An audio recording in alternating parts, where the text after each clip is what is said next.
2 दिसंबर 1984 का दिन एक आम दिन की तरह था। पूरे दिन लोग अपने रोजमर्रा के काम करते रहे।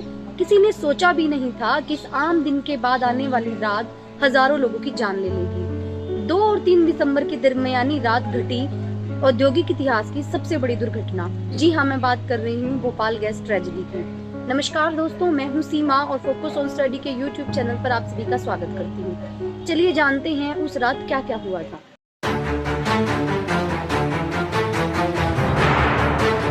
साल 1969 में यूनियन कार्बाइड कॉरपोरेशन द्वारा भारत में यूनियन कार्बाइड इंडिया लिमिटेड नाम की कंपनी बनाई गई। यूनियन कार्बाइड का ये कारखाना भोपाल में छोला रोड पर स्थित है। इस कारखाने के खुलने के बाद साल 1979 में भोपाल में एक प्रोडक्शन प्लांट की भी शुरुआत की गई। इसमें भी मिथाइल आइसोसाइनाइड कीटनाशक ही बनाया जाता था। भारत में बने इसी यूनियन कार्बाइड कारखाने से मिथाइल आइसोसाइनाइड का रिसाव हुआ और हजारों लोगों की मौत हो गई। चलिए जानते हैं उस भयानक रात को क्या क्या हुआ था। 1984 में 2 और 3 दिसंबर के बीच की रात थी। अंधेरे में शहर भोपाल के साथ साथ यूनियन कार्बाइड फैक्ट्री भी सोई पड़ी थी। तकनीकी वजहों से पिछले कई दिनों से फैक्ट्री में प्रोडक्शन का काम ठप था, लेकिन फैक्ट्री के 610 नंबर टैंक में भरी जहरीली मिथाइल आइसोसाइनेट गैस सांस ले रही थी। फैक्ट्री में ऊपर एक E610 नामक टैंक बना हुआ था, जिसमें 40 टन से अधिक मिथाइल आइसोसाइनाइड नहीं होनी चाहिए थी, लेकिन इसमें 40 टन से अधिक 42 टन मिथाइल आइसोसाइनाइड भरी हुई थी और यही दुर्घटना का सबसे बड़ा कारण बनी। रात को यूनियन कार्बाइड के प्लांट नंबर सी में टैंक नंबर 610 में जहरीली मिथाइल आइसोसाइनाइड गैस के साथ पानी मिलना शुरू हो गया। गैस के साथ पानी मिलने से केमिकल रिएक्शन शुरू हो गई और सुबह तक टैंक में दबाव पैदा हुआ और टैंक खुल गया। टैंक खुलते ही जहरीली मिथाइल गैस रिसते हुए हवा में घुलनी शुरू हो गई। 2 दिसंबर को रात के समय करीब 8 बजे यूनियन कार्बाइड कारखाने की रात की शिफ्ट आ चुकी थी और जहां सुपरवाइजर व मजदूर अपना अपना काम कर रहे थे। रात के 9 बजे के करीब जब 6 कर्मचारी भूमिगत टैंक के पास पाइपलाइन की सफाई का काम करने के लिए निकले, 10 बजे कारखाने के भूमिगत टैंक में केमिकल रिएक्शन शुरू हो गई। इसके बाद टैंकर का तापमान 200 डिग्री तक पहुंचा और गैस बनने लगी। रात के करीब 10:30 बजे टैंक से गैस पाइप में पहुंचने लगी। इसी दौरान वाल्व ठीक से बंद नहीं होने के कारण टावर से गैस का रिसाव शुरू हो गया। भोपाल गैस प्लांट पर 3 दिसंबर 1984 रात 12:15 पर वहां मौजूद कर्मचारियों को घबराहट होने लगी। वाल्व बंद करने की कोशिश की गई, लेकिन तभी खतरे का सायरन बजने लगा। 1984 के 2-3 दिसंबर की दरमियानी रात को ही मौके पर तैनात फैक्ट्री के सुपरवाइजर्स को रात 11 बजे ही इस टैंक में मची खलबली का एहसास होने लगा था, लेकिन ये खलबली आगे कितनी खतरनाक होने जा रही थी, किसी को इसका एहसास नहीं था। टैंक का बढ़ता तापमान परेशानी की लकीरें खींच रहा था। हालात पर काबू पाने की मशक्कत जारी थी, लेकिन जल्द ही कर्मचारियों को एहसास हो गया कि अब हालात उनके हाथ से निकल चुके हैं। घबराए टेक्नीशियंस ने आखिरी कोशिश की और इस टैंक से जुड़ने वाली तमाम पाइपलाइंस काट दी। अंदाजा था कि शायद इस तरह से टैंक में हो रही रिएक्शन थम जाए, लिक्विड का गैस बनना रुक जाए, लेकिन ऐसा नहीं हुआ और धमाके के साथ टैंक का सेफ्टी वाल्व उड़ गया। सर्द हवा पर सवार जहरीली मिथाइल आइसोसाइनाइड गैस शहर के भीतर घुस चुकी थी। इस गैस का असर नींद में दुबके हुए लोगों पर हुआ। उनका दम घुटने लगा, बेचैनी सी महसूस हुई और आंखें खोलते ही मिर्ची का धुआं सा लगा। नींद उचटने के बाद जो बाहर निकले वो सीधे गैस की चपेट में थे। हर सेकंड के साथ एक नया आदमी गैस का शिकार हो रहा था और घंटे भर के भीतर पुराने भोपाल शहर में मौत सड़कों पर नाच रही थी। बदहवास लोग इस जहर के असर से बचने के लिए जितना भाग रहे थे, मौत उन्हें चुन चुन कर मार रही थी। किसी को पता नहीं था कि हुआ क्या है। किसी को ये भी पता नहीं था कि मौत सिर्फ अकेले उसी का पीछा कर रही है या और भी लोग इसके शिकार हैं। रात को तकरीबन 1:30 बजे जहर ने भोपाल के मशहूर हमीदिया अस्पताल की इमरजेंसी पर दस्तक दी। घबराए लोगों के अस्पताल पहुंचने का सिलसिला शुरू हुआ। जब तक 1-2 लोग आए, इमरजेंसी में मौजूद डॉक्टरों की समझ में कुछ नहीं आया। हमीदिया अस्पताल में बीमारों की तादाद बढ़ती जा रही थी। जहर का पता नहीं था तो इलाज कैसे होता। हालात का मुकाबला करने के लिए डॉक्टर्स को इमरजेंसी कॉल भेजी गई। अस्पताल में जूनियर डॉक्टर्स को भी जगाकर ड्यूटी पर लगा दिया गया, लेकिन डॉक्टरों का सारा अमला लाचार था। उन्हें ये तो पता लग रहा था कि लाशों पर जहरीले केमिकल का असर है। बीमारों के लक्षण भी उन्हें जहर का शिकार बता रहे थे, मगर ये जहर है क्या, ये जाने बगैर इलाज करना मुश्किल था।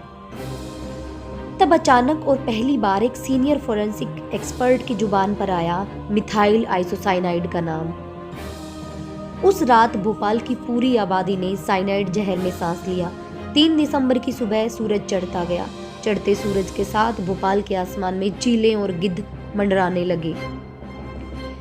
इनका मंडराना इस बात की गवाही दे रहा था कि भोपाल की सड़कों पर कितनी लाशें बिछी हैं। इन लाशों में लोग तो थे ही, बड़ी तादाद में बेजुबान जानवर और मवेशी भी थे।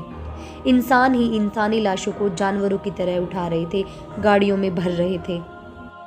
भोपाल स्थित यूनियन कार्बाइड की फैक्ट्री से निकली जहरीली गैस ने सब कुछ तबाह कर दिया था। उस दिन 40 ton methyl isocyanide gas plant से लीक हुई थी। करीब 5.5 लाख लोग इससे प्रभावित हुए। उन 3 दिनों में भोपाल और उसके आसपास के इलाके ने तबाही का मंजर देखा। 3000 से ज्यादा लोगों की मौत शुरुआती दिनों के अंदर हो गई। पूरे गैस कांड में लगभग 23,000 के करीब लोगों ने अपनी जान गंवाई। ये आंकड़ा Indian council of medical research ने जारी किया।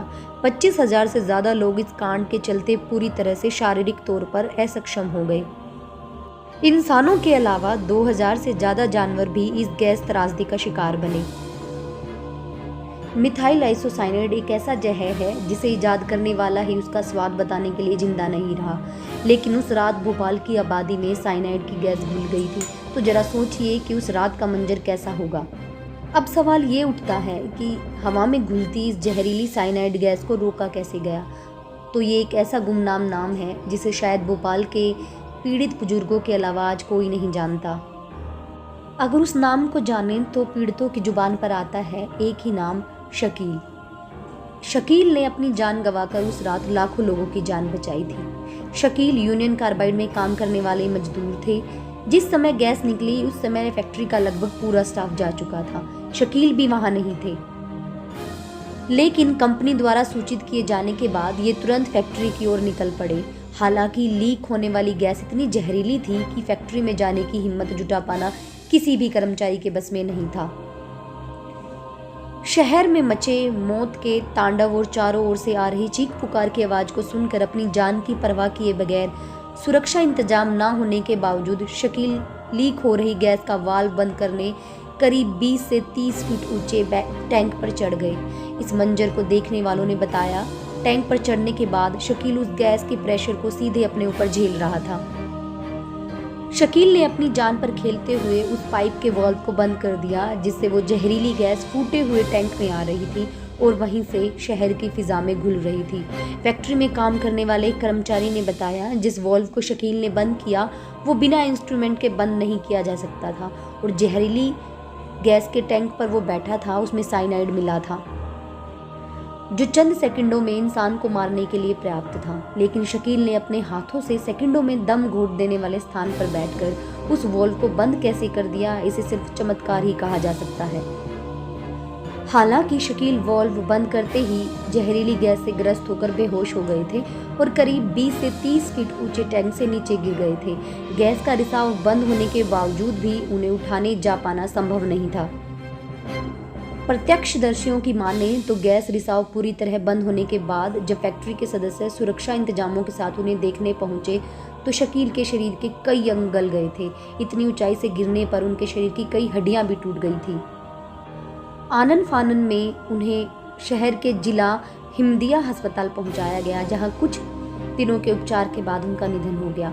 गैस त्रासदी के बाद तो शहर पूरी तरह खाली हो गया था, लेकिन शहर वापस लौटने के बाद जैसे जैसे लोगों को शकील के बारे में पता चलता गया, मानो एक एक करके पूरा शहर ही उस जाबाज को देखने हमीदिया अस्पताल पहुंचने लगा।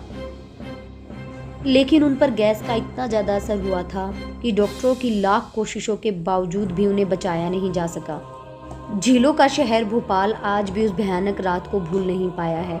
लोगों के जख्म जैसे अभी ताज़ा ही हैं और शायद ये कभी भरेंगे भी नहीं, क्योंकि अपनों को खोने का दर्द, वो भी किसी भयानक हादसे में, कभी भी नहीं भुलाया जा सकता है। जहरीली मिथाइल आइसोसाइनाइड गैस ने सो रहे हजारों लोगों को हमेशा के लिए मौत की नींद सुला दिया, और जिनकी जान बच गई वो धीरे धीरे तिल तिल कर अभी भी मर रहे हैं। लोगों द्वारा की गई एक छोटी सी लापरवाही हजारों लोगों की जान ले गई। इसलिए हम जब भी कोई काम करते हैं उसको बहुत ही ध्यान से करना चाहिए। आसपास हो रही लापरवाही के खिलाफ आवाज उठानी चाहिए। शायद उस दिन अगर सुपरवाइजर बात मान लेता तो इतनी बड़ी घटना ना घटती। अपना ध्यान रखें, सुरक्षित रहें। अगर आपको वीडियो अच्छी लगी है तो वीडियो को लाइक करें, शेयर करें, कमेंट करना ना भूलें, और अगर आप चैनल पे नए हो तो चैनल को सब्सक्राइब जरूर करें। आज की वीडियो में बस इतना ही। मिलते हैं नेक्स्ट वीडियो में। Thank you so much.